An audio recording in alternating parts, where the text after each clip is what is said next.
The ballroom had never seemed so cold. Hundreds of candles burned beneath the enormous crystal chandeliers of Blackwood Manor, their warm golden light reflecting across the polished marble floor. Ladies in jeweled gowns whispered behind jeweled fans.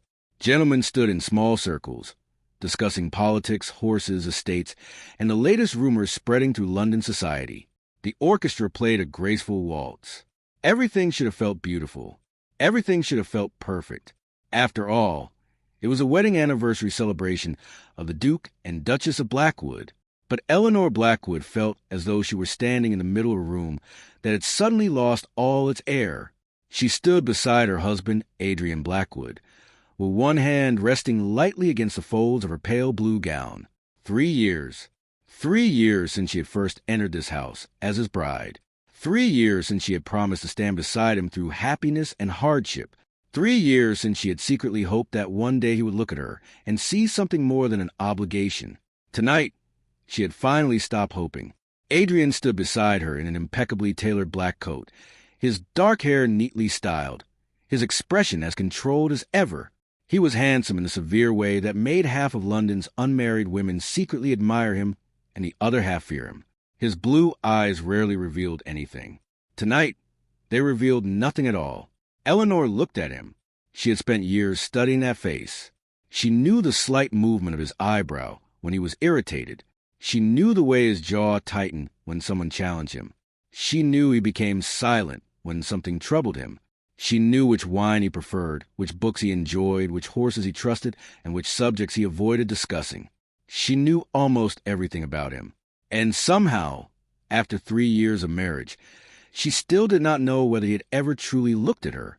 Not as his duchess, not as the daughter of an allied family, not as the woman whose dowry had helped rescue his estate, but as Eleanor, just Eleanor. Her heart had been carrying that question for years. Tonight, she finally decided to ask it. Your Grace. Adrian turned his head slightly. What is it? His voice was polite. Always polite. That was almost worse than cruelty. Eleanor forced herself to smile. May I ask you something? You just did. Under any other circumstances, the dry remark might have made her laugh. Tonight, it did not. She looked toward the orchestra. The musicians continued playing. Around them, people moved and laughed. Nobody knew that Eleanor's entire life was about to change. She turned back to him. Have you ever loved me? Adrian went completely still. For a moment, he said nothing. Eleanor watched him. She waited. Her heart pounded so loudly that she wondered whether he could hear it. Finally, Adrian looked at her. No. The word was quiet, but it struck her with extraordinary force. Eleanor's fingers tightened around the fabric of her gown. Never. Adrian's expression remained calm. You asked me a question, and you answered it. Yes. She swallowed. Then what have these 3 years meant to you? Adrian looked toward the crowd. Our marriage was necessary. Necessary? My father left this estate nearly ruined. Your family had the resources to stabilize it.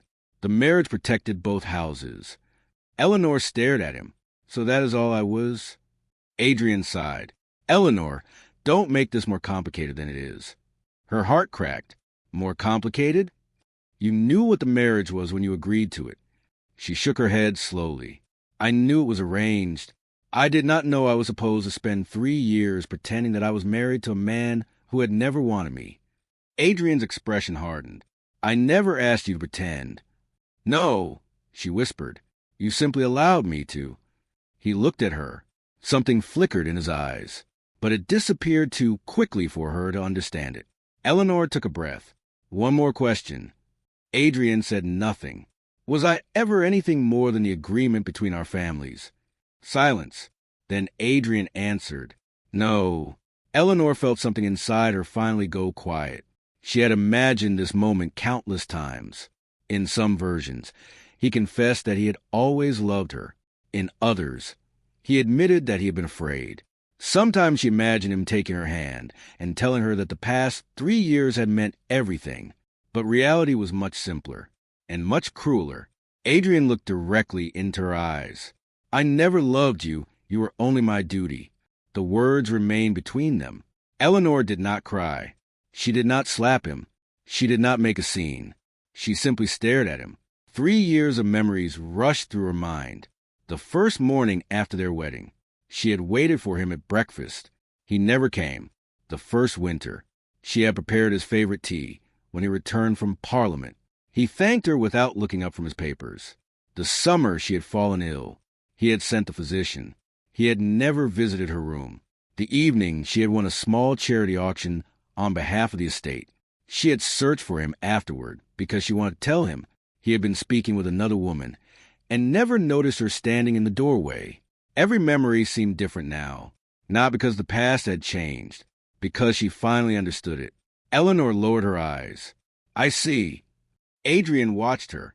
He had expected tears, perhaps anger, perhaps an argument.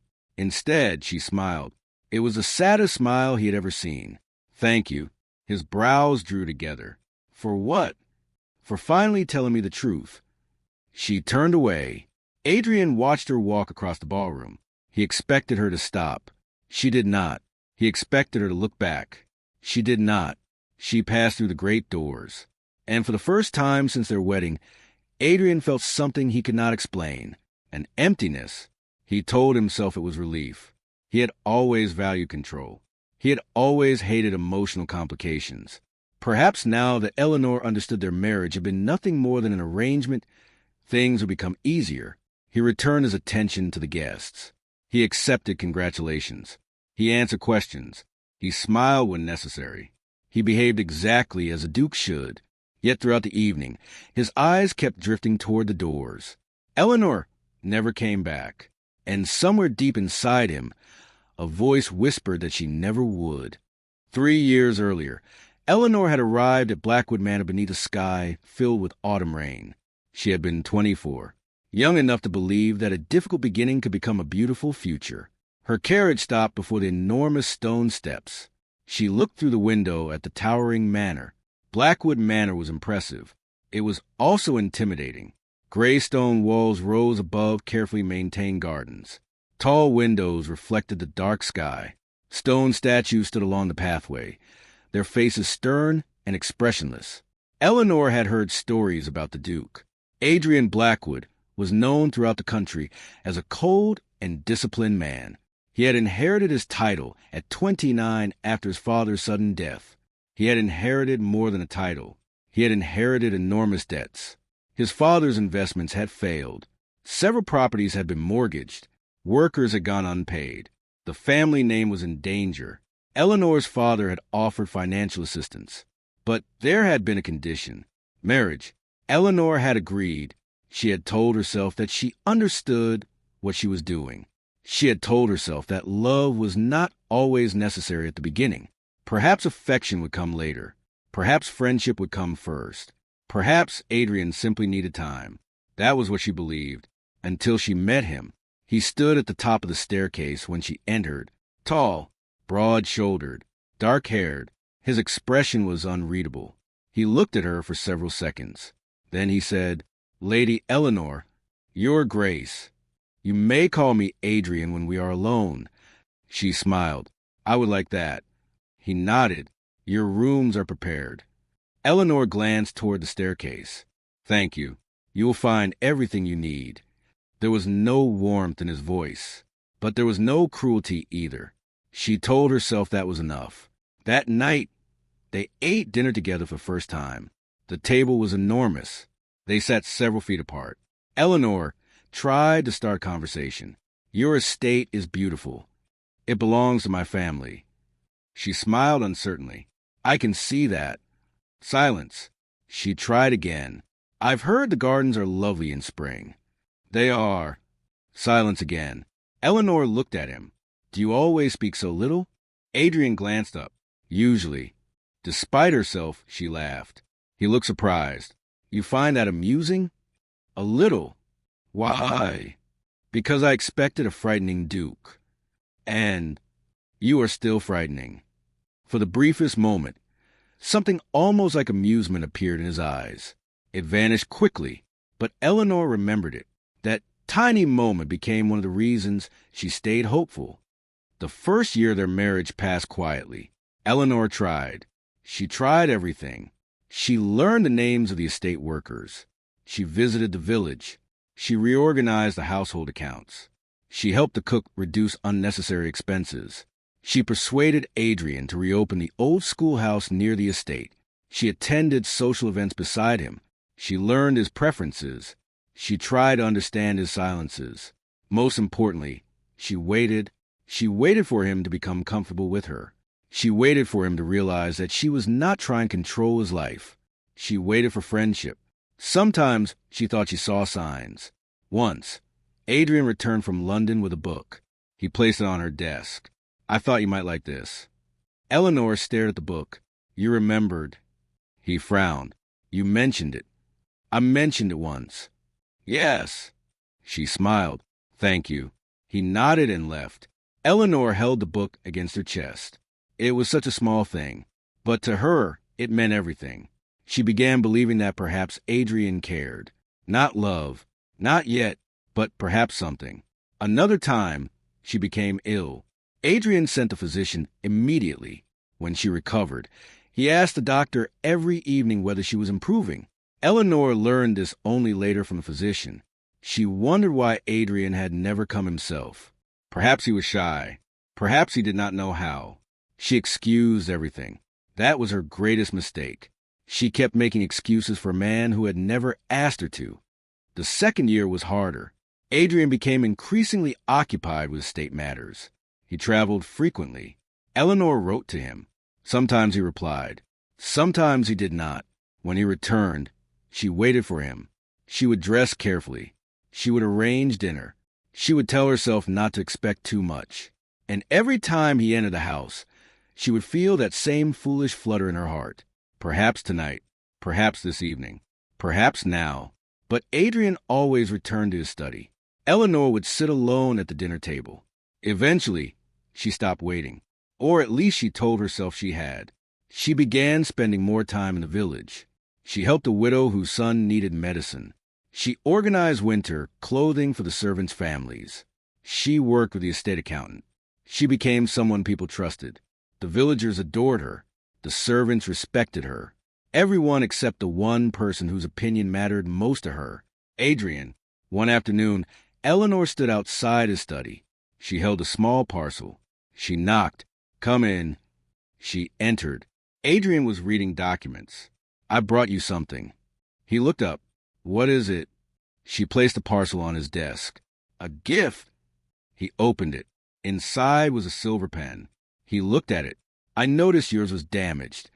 Adrian turned the pen in his hand. "Thank you." She smiled. "You're welcome." She waited. He returned his papers. Eleanor stood there for several seconds. "Adrian?" "Yes." "Would you like to have dinner with me tonight?" He paused. "I'm maybe working late." "You always work late." His eyes lifted. She immediately regretted saying it. "I'm sorry." He looked at her. "You don't need to apologize." "I just thought." She stopped. "What?" "Nothing." She left. Behind her, Adrian watched the door close. He did not understand why her expression bothered him. The third year began with a new kind of silence. Eleanor stopped asking questions. She stopped waiting at dinner. She stopped leaving gifts on Adrian's desk. She stopped writing long letters. At first, Adrian barely noticed. Then he began noticing everything. The breakfast table was quieter. The flowers in his study were gone. The little notes she used to leave beside his papers disappeared. The library felt different, but he told himself it was better, easier. He had never wanted an emotional marriage. This was what he had always wanted. So, why did the house feel strangely empty? He did not know, or perhaps he refused to know. Then came the anniversary celebration, and the question, and his answer, and the moment Eleanor finally stopped loving him. That night, Eleanor entered her bedroom. She closed the door. Then she leaned against it. For several seconds, she simply stood there. Her breathing was uneven. Her eyes burned, but she refused to cry. She walked to the mirror. The woman looking back at her still wore the beautiful gown she had chosen for the anniversary. She looked like a duchess, elegant, perfect, untouchable, but she felt broken. Eleanor removed her earrings, then her necklace. Finally, she looked at her wedding ring. Her fingers trembled. She remembered the day Adrian had placed on her hand. His face had been expressionless. Hers had been full of hope. How foolish she had been. She slowly pulled the ring from her finger. It left a pale mark around her skin. 3 years. She stared at the ring. Then she placed it on the dressing table. "I waited long enough," she whispered. She opened the drawer beside her bed. Inside was a small leather-bound journal. She had written in it since the day she arrived at Blackwood Manor.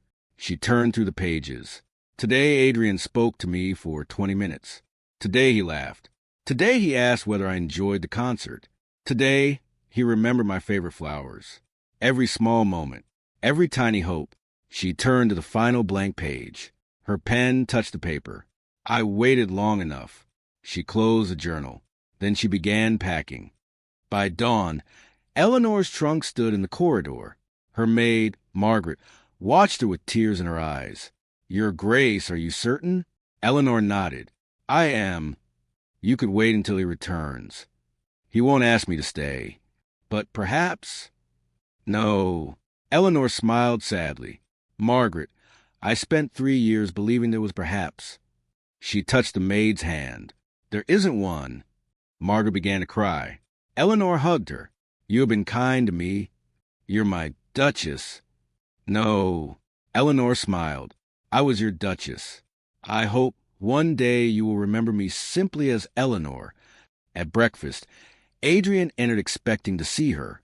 Her chair was empty. He looked toward the clock. "Where's the Duchess?" The butler hesitated. "Her Grace departed shortly after dawn." Adrian froze. "She left?"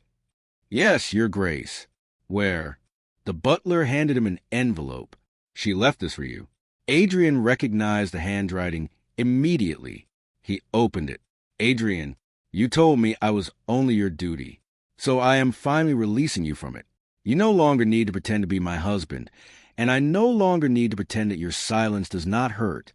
I will not return. Eleanor." He read it once, then again, then a third time. His fingers tightened around the paper. She cannot simply leave. The butler remained silent. Adrian looked at the empty chair. For 3 years, Eleanor had been there, every morning, every evening, always waiting. And now she was gone. He suddenly realized something terrifying. He had never once imagined what life would look like without her, because he had assumed she would always remain. He had assumed she would always forgive him. He had assumed her love was permanent. He had been wrong. The first week was unbearable. Adrian told himself it was temporary. She would return. Perhaps she needed time. Perhaps she wanted to make a point. Perhaps she was angry. But she would return. She always did. Then 2 weeks passed. Then 3. Still nothing. Adrian began noticing the absence everywhere. The flowers disappeared. The library lost its lavender scent. The piano remained untouched. The gardens became strangely quiet. One evening, he entered Eleanor's sitting room. Her favorite book was still on the table. He picked it up. A pressed white rose fell onto the carpet. He stared at it. A memory surfaced. "I like white roses." "Why?" "They look delicate, but they survive almost anything." He remembered saying nothing. He remembered barely listening. Now the words haunted him. Adrian sat in her chair. He looked around. A small sewing basket sat beside the window. A half-finished embroidery project rested inside. She had been working on it before leaving. He touched the fabric. It was a scene of the Blackwood Gardens. She had embroidered their home. Their home. Adrian closed his eyes. Had she ever considered it hers? Or had she spent 3 years trying to make a home for a man who never made one for her? The estate solicitor arrived several days later. "There are several documents requiring the Duchess's signature. Send them to her." The solicitor hesitated. "That may be difficult." "Why?" She was handling several estate matters personally. Adrian frowned. "What matters?" The solicitor opened a folder. Household expenditure, supplier negotiations, village accounts, repairs, several charitable arrangements. Adrian stared at him. She did all this? Yes. Why was I not informed? The solicitor looked surprised. Because Her Grace handled him efficiently. Adrian leaned back. How much did she save? The solicitor gave him the figure. Adrian went silent. It was considerable. How? She renegotiated contracts, reduced waste, reorganized household purchases. Adrian stared at the documents. Eleanor had been protecting his estate, while he had been telling himself she was simply fulfilling her role. He had never thanked her, not once. That night, he opened a drawer in his study. Inside were letters, dozens of them, letters from Eleanor. Some were still sealed. He opened the first. Adrian, asterisk, I hope your journey is safe. The weather has turned colder here. Please remember your coat, asterisk. The next, asterisk, I heard your horse was injured. I hope you are well. Please write when you can, asterisk. Another, asterisk, the garden has finally begun to bloom. I wish you were here to see it. Asterisk. Another, I know you are busy, but I wanted you to know that someone is waiting for you at home. Adrian stopped. Someone is waiting for you at home. He read the sentence again. Then again, his hand began to tremble. For 3 years, Eleanor had been waiting, and he had treated her waiting as though it meant nothing. He leaned back and closed his eyes. He suddenly remembered every time she had stood in the doorway of his study, every time she had asked him to dinner, every time she had smiled when he barely acknowledged her, every time she had said, "Good night, Adrian." He had thought she would always say it. He had been wrong. Adrian traveled to Eleanor's family estate. Her mother received him in the drawing room. Your Grace, I need to speak with Eleanor. She doesn't wish to see you. I am her husband. Her mother's expression hardened. You reminded her that she was only your duty. Adrian lowered his eyes. I know. Then why are you here? He struggled to answer. I don't know. Her mother studied him. Perhaps you should. Adrian looked toward the window. I thought I was protecting myself. From what? He was silent. Love. He looked at her. She smiled sadly. My daughter loved you. I know. No, you don't. The words hurt. She loved you when you were difficult. She defended you when people criticized you. She stayed when you gave her every reason to leave. Adrian swallowed. I understand that now. Understanding it after she leaves is not the same as understanding it when she needed you. He had no answer. Before he left, Eleanor's mother handed him a small package. She asked me to give you this if you ever came. He opened it. His pocket watch. The one he had lost months earlier. It had been repaired. Attached was a note. Asterisk, you left this in the library. I thought you might need it. Asterisk.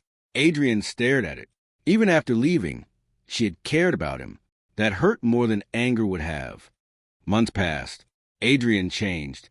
Not because someone forced him. Because Eleanor was gone. He began eating breakfast in the dining room. He visited the estate workers.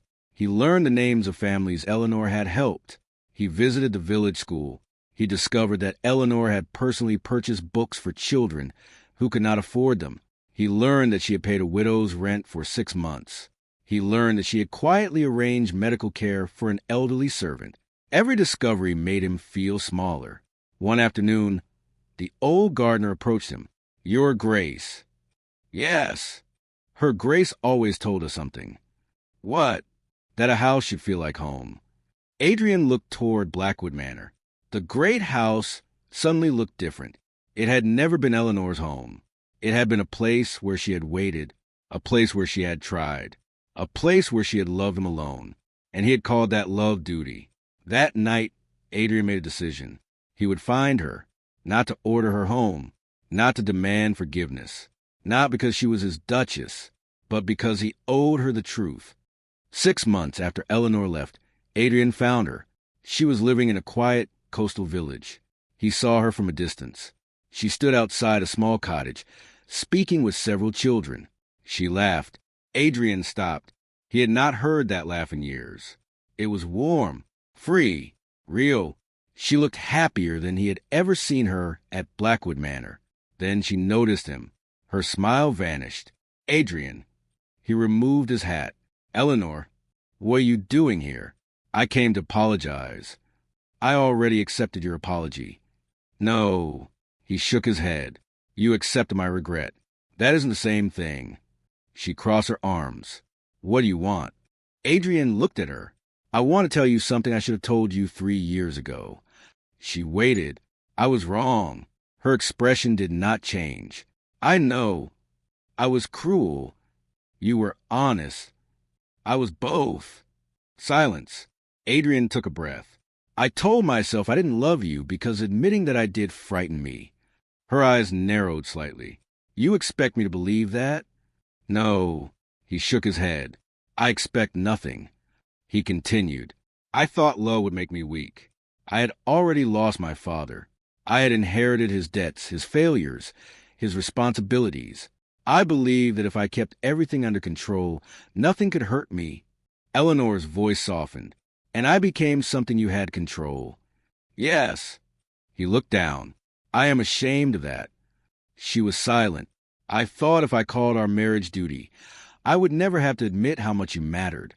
Eleanor's eyes filled with tears. And now, Adrian looked directly at her.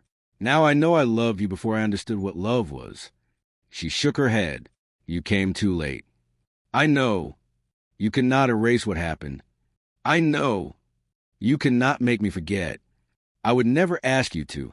Then what do you want? Nothing you don't freely choose to give. For the first time, Eleanor looked at him differently. Not with love. Not yet, but with curiosity. Adrian stepped back. I will not ask you to return with me. She looked surprised. I will not ask you to forgive me. Another pause. I only wanted you to know that the man who spoke those words in the ballroom was wrong. Eleanor whispered. Which part? Adrian's voice broke slightly. All of it. She looked away. I don't know if I can love you again. I understand. Then why stay? Because you spent 3 years waiting for me. He smiled sadly. I can wait for you now. A tear slipped down her cheek. Adrian did not move toward her. He simply waited. Finally, Eleanor whispered, You may stay for dinner. Adrian's heart nearly stopped. It was not forgiveness. It was not reconciliation.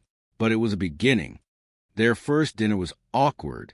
They spoke about the weather, the village, the children. Nothing important, nothing painful. Yet when Adrian left that evening, he felt something he had not felt in months. Hope. He returned the next week. Then the week after. He never demanded anything. He brought books for the village school. He helped Eleanor organize donations. He listened when she spoke. He learned her habits again. This time, he paid attention. He discovered that she loved mornings, that she disliked overly sweet tea, that she liked walking after rain, that she still preferred white roses. He remembered everything. One afternoon, Eleanor asked, Why are you doing this? Adrian looked at her. Because I should have done it before. You don't have to. I know. Then why? Because I love you. She looked away. Those words no longer frightened her. But they did not immediately heal her either. Love was not a magic spell. Trust had been broken slowly. It would return slowly too. A year passed. Adrian became a regular presence in Eleanor's life. But he never forced himself into it. He respected her independence. He respected her silence. He respected her choices. Eventually, Eleanor began to smile when she saw him. Then she began looking forward to his visits. One spring morning, they walked through the village garden. Eleanor stopped beside a white rose bush. Adrian smiled. You still love them? Yes.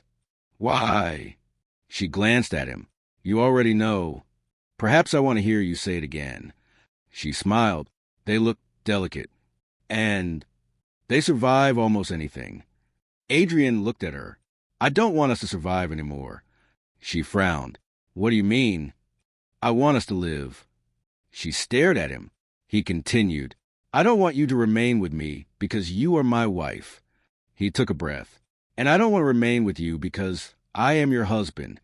What do you want? To choose you. Her eyes softened.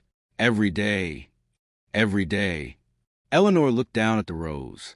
Then she extended her hand. Adrian took it carefully. This time, She did not pull away. When they returned to Blackwood Manor, nothing about the house had changed. The same marble floors, the same chandeliers, the same grand staircase. But Eleanor was different, and Adrian was different. He did not introduce her as his duchess. He simply held her hand. That evening, the ballroom filled with music again. The same place where he had once destroyed her heart. The same room where he had told her she was only his duty. They stood together beneath the chandeliers. Adrian looked at her. "Are you happy?" Eleanor thought for a moment. "I am learning to be." He nodded. "That is enough for me." She squeezed his hand. "And you?" He smiled. "I was a fool." She laughed. "Yes. I thought I had everything because I had a title, wealth, and a home. And now—" Adrian looked at her. "Now I know everything I needed was standing beside me." Eleanor's eyes filled with tears. But this time they were tears of relief. Adrian had once believed that love was weakness. He had believed that a marriage could be reduced to an arrangement. He had believed Eleanor would always remain. He had believed her patience had no limit. Then she walked away.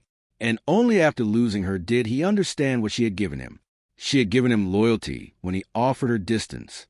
She had given him kindness when he offered her silence. She had given him patience when he gave her reasons to leave. And when he finally understood what she was worth, she had already learned that she was worth more than the love he had been refusing to give. That was why her return meant everything. Not because she belonged to him, but because she chose him again.